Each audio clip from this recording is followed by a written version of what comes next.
Sono stati sottoscritti stamani presso la prefettura di Agrigento i protocolli d'intesa con i comuni di Menfi, Porto Empedocle e Siculiana, beneficiari dei finanziamenti per le proposte progettuali spiagge sicure. I finanziamenti si inquadrano nell'ambito della ripartizione del Fondo per la sicurezza urbana effettuata con decreto del Ministero dell'Interno adottato di concerto con il Ministero dell'Economia e delle Finanze lo scorso 25 giugno 2021, per cui ha destinato una quota ai comuni litorani per il finanziamento di iniziative al fine di prevenire e contrastare l'abusivismo commerciale e la vendita di prodotti contraffatti. Le proposte hanno pertanto formato oggetto di verifica da parte della Prefettura Agrigentina nell'ambito del Comitato Provinciale per l'Ordine e la Sicurezza Pubblica, che stamani si è riunito e a sua volta ha espresso parere in ordine alla coerenza e all'ammissibilità delle iniziative. Quindi è pervenuta la comunicazione ministeriale di accoglimento e conseguente finanziamento del contributo di euro 21.000 per ciascun comune, erogato per il tramite della Prefettura.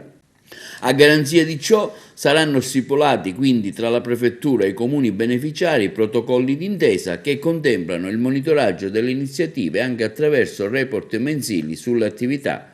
Il prefetto Maria Rita Cocciufa esprime soddisfazione per il riscontro assicurato dai comuni interessati che hanno colto l'opportunità offerta dal contributo che, sebbene non di rilevante entità, fornirà un utile supporto alle azioni sullo specifico obiettivo svolte sui territori, in particolare dalle polizie municipali dei vari comuni. Si tratta di somme anche significative, possono sembrare degli importi, perché si tratta di 21.000 euro a comune, però consentono di